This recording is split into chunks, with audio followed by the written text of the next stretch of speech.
नमस्कार, आप देख रहे हैं न्यूज 37 भारत और मैं हूं आपके साथ सपना मदेशिया। चलिए रुक कर लेते हैं कुछ खास खबरों से। संभल हिंसा के बाद जहां संभल के जिलाधिकारी ने संभल में बाहरी लोगों के प्रवेश पर रोक लगा दी है, वहीं हर जनपद हापुड़ पुलिस दिल्ली से आ रहे सपा के डेलीगेशन को रोकने के लिए दोनों टोल प्लाजा पर भारी पुलिस बल के साथ मौजूद है। डेलीगेशन के सदस्य इकरा हसन, संसद व सांसद हरेंद्र मलिक जैसे ही टोल प्लाजा 84 पर पहुंचे, वहां मौजूद उच्च अधिकारियों ने वार्तालाप कर वापस भेज दिया।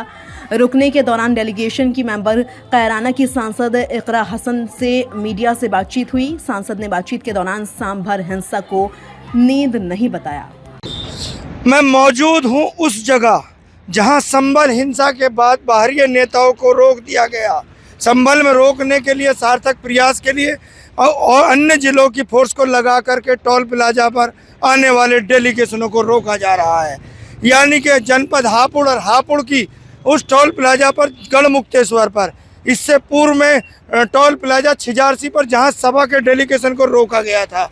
यानी कि संभल हिंसा के बाद जहां तक बात की जाए, संभल हिंसा की बाहरी रोको डीएम द्वारा बाहरी लोगों पर रोक लगाने के बाद जहां जनपद हापुड़ का प्रशासन मुस्तैद नज़र आ रहा है, वहीं दूसरी ओर राजनीतिक सरगर्मियां भी तेजी पकड़ती जा रही हैं। यानी कि राजनीतिक सरगर्मियों को अभी 2 दिन पूर्व पहले चंद्रशेखर भी यहां पर पहुंचे थे, जिनको छिजारसी टोल से वापस कर दिया गया था। वहीं अगले दिन सूचना मिली थी कि राहुल गांधी संभल पहुंचने वाले हैं, तो जनपद हापुड़ के प्रशासन ने मुस्तैदी दिखाते हुए दोनों टोल प्लाजाओं को छावनी के रूप में तब्दील कर दिया था।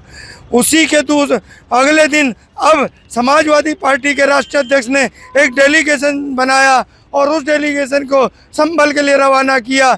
जब संभल के लिए रवाना किया, तब जैसे ही छिजारसी टोल पर पहुंचता है तो डेलीगेशन की सांसद यानी कि इकरा हसन और उनके साथ जो हरेंद्र मलिक सांसद थे, वो दोनों लोग वहां पर पहुंचे। लेकिन जिला प्रशासन की मौजूदगी और जिला प्रशासन की बातचीत के बाद कहीं ना कहीं उन दोनों डेलीगेशनों के दोनों सदस्यों को वहां से बातचीत कर वापस कर दिया।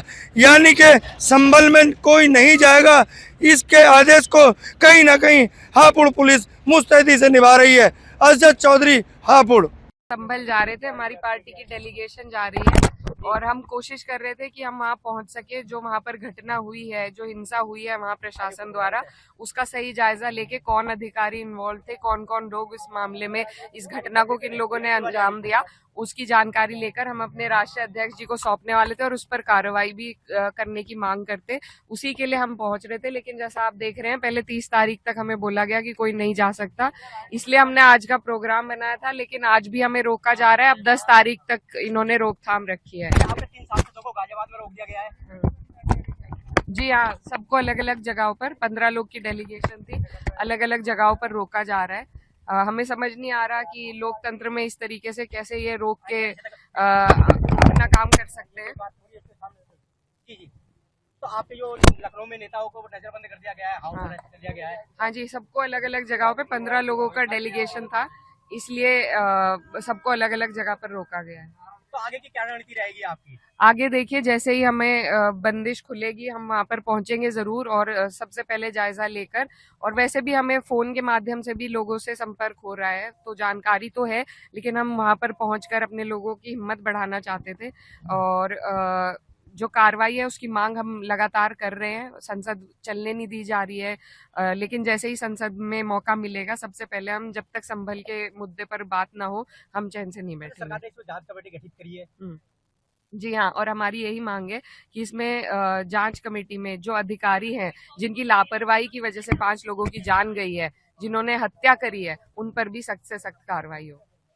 निषेधाज्ञा लागू है। जिलाधिकारी संभल के द्वारा निषेधाज्ञा लागू करी गई है और हम लोगों से ये पत्रव्यवहार भी किया गया, बताया गया कि इस प्रकार से जनपद संभल की सीमा में कोई भी जनप्रतिनिधि या कोई भी व्यक्ति बिना सक्षम अधिकारी की आज्ञा के प्रवेश नहीं करेगा जब तक निषेधाज्ञा लागू है। जानकारी मिली थी कि इसका उल्लंघन करने के लिए कुछ अलग अलग राजनीतिक दलों के प्रतिनिधि, इसके अलावा माननीय जनप्रतिनिधिगण, माननीय सांसदगण या बहुत से लोग जो है वहाँ पे जा सकते हैं। इसकी वजह से निबंधन निषेधाज्ञा का उल्लंघन हो सकता है, इसीलिए हमारे द्वारा फोर्स लगाई गई थी।